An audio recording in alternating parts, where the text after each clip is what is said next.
Starting from the 1980s with the International Drinking Water Supply and Sanitation Decade, I was lucky to be in the right place at the right time, because I'd already made an approach to WHO for modules within the water test kit, and then so going to Peru, I was invited to visit the Pan American Regional Centre.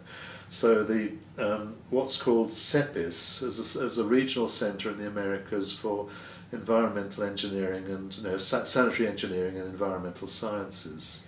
What I was taken to see at that time was water treatment systems for provincial towns and smaller rural communities.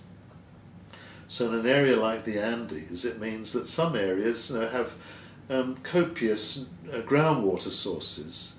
In other areas, they're dependent upon grossly polluted surface water sources, not just fecally and polluted with pathogens, but also with all sorts of surface solids, soil. So high turbidity, high pathogen content, raw waters. And what discovered then was that nearly all of these systems were failing, and failing very badly, because the filters were clogging, and then they would try and dig out the sand, and on a mountainside they shovel the sand down the hillside, so there are no facilities to wash the sand and recover it for further use. Both the Ministry of Health in Peru and the regional centre, this Pan American Health Organization Centre, welcomed me to set up a project with them.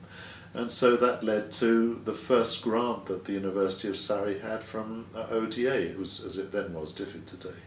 They were trying to implement a system of using a simple settler, followed by a slow sand filter, followed by chlorination in a reservoir storage tank.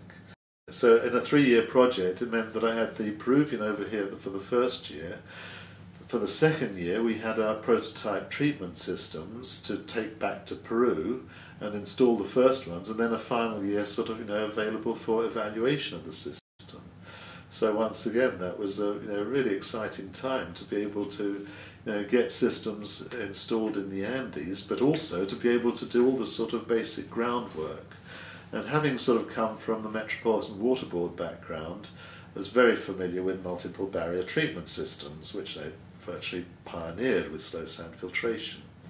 And so adapting that principle, we were able to develop a series of filters from coarse, medium, fine to sluts to sand. And so that was the basis, the basic principle, that to deal with, therefore, grossly polluted water with high turbidities, you need a sequential removal. And of course, with coarse gravel, almost beach-like pebbles, you're able to get rid of something like 80% of the solids, but you're mainly removing the coarse solids. So as you go progressively to finer filters, you're able to protect the final slow sand filtration stage, which we saw was the log jam, where they were their operations were failing. And by 1985, we had our first full-scale prototype system installed in a whole village of 300 or 400 people and operating with a detailed evaluation program.